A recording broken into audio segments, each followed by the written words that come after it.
নির্বাচনে আমাদের বুদ্ধিজীবীরা পত্র পত্রিকা মিডিয়াতে একটা একটা হাই উঠে গিয়েছিল, যেখানে জামাতে ইসলাম ক্ষমতায় চলে যাচ্ছে, তারা সবচেয়ে বেশি ভোট পেয়ে তারা নির্বাচনে জয়লাভ করবে। এমনকি আমাকে পর্যন্ত পরাজিত করে রেখে দিয়েছিল মিডিয়াতে, ঠিক না? অথচ দেখেন মানুষ কিন্তু ভুল করলো না, মানুষকে ঠিকই তাদেরকে বাদ দিয়ে দিল, দিয়ে বিএনপিকে বেছে দিল। কেন? কারণ বিএনপি প্রতিনিধিত্ব করে একটা উদার গণতান্ত্রিক রাজনীতি। আমি সবসময় যে কথা বলি, জোর দিয়ে বলি, যে BNP is a party of liberal democracy. আমরা উদার গণতন্ত্রে বিশ্বাস করি, সেই উদার গণতন্ত্রকে আমরা প্রতিষ্ঠিত করতে চাই। আমরা এখানে অন্য কোনো বিভাজন সৃষ্টি করতে চাই না। বাংলাদেশ যে কারণে সৃষ্টি হয়েছে, সে কারণেই আমরা আরো জোর দিয়ে আমরা সেই দেশকে প্রতিষ্ঠিত করতে চাই। সে কারণে আমার নেতা, আমাদের প্রধানমন্ত্রী তারেক রহমান সাহেব যে স্লোগানটা দিয়েছেন, সবার আগে বাংলাদেশ, এটার মধ্যে কোনো আপনার কোনো ঝামেলা নেই। ওই যেমন শহীদ প্রেসিডেন্ট জিয়া রহমান গানটাকে বেছে নিয়েছিলেন যে প্রথম বাংলাদেশ আবার শেষ বাংলাদেশ, ঠিক এটা একই সেইভাবেই সবার আগে বাংলাদেশ।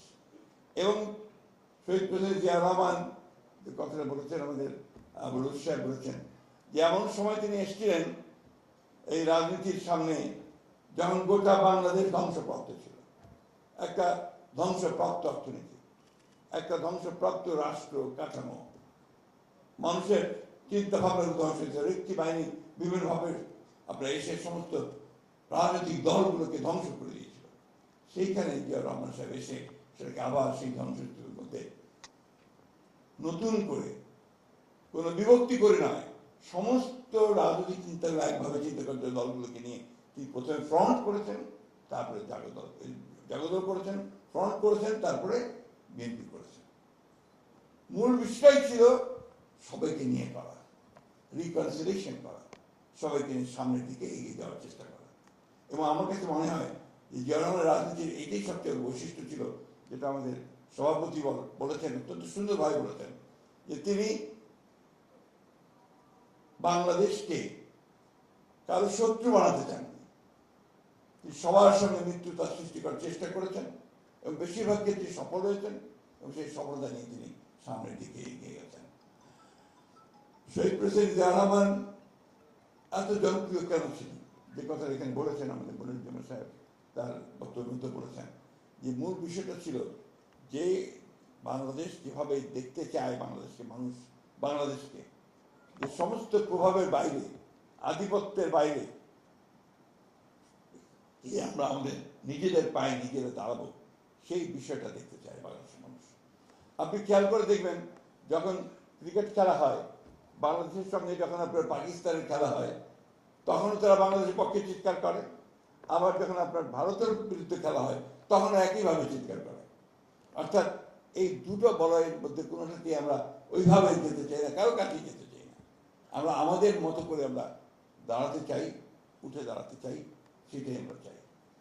আমি বক্তব্য দীর্ঘ করবার অবকাশ নেই, কারণ আগেই বলেছি এই বিষয়ে আমার একেবারেই আমি আপনার বলতে পারেন একজন অজ্ঞ মানুষ। তবে এইটুকু সত্য কথা যে শহীদ প্রেসিডেন্ট জিয়া রহমান তার অতি অল্প সময়ের মধ্যে যে পথ আমাদের দেখিয়েছেন, সেই পথটা সেটা আমাদের পথ। আমার এখনো মনে আছে শহীদ প্রেসিডেন্ট জিয়া রহমান সাহেবের যখন জানাজা, অভাবিত লক্ষ লক্ষ মানুষ যে কথা বলেছে যে কেঁদেছে, ডক্টর মুস্তাক বলেছে তা আমার মা কেঁদেছেন, উনিও কেঁদেছেন, আমরা সবাই কেঁদেছি।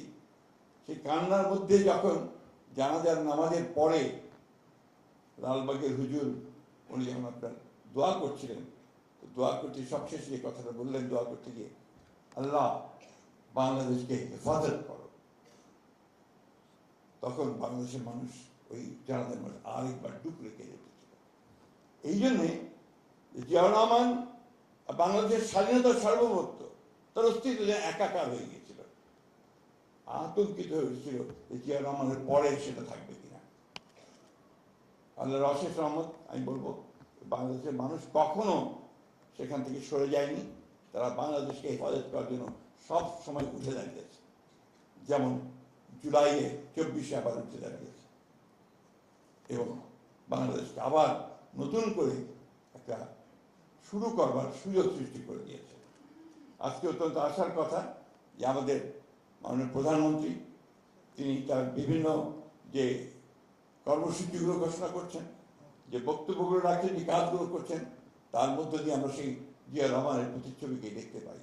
আমরা বিশ্বাস করি যে তারেক রহমান সাহেব তার নেতৃত্বে বাংলাদেশকে সেদিকে এগিয়ে নিয়ে যেতে সক্ষম হবেন। আপনাদের আবারও ধন্যবাদ জানাচ্ছি আমাকে এখানে আমন্ত্রণ জানার জন্য। আপনাদের সকলকে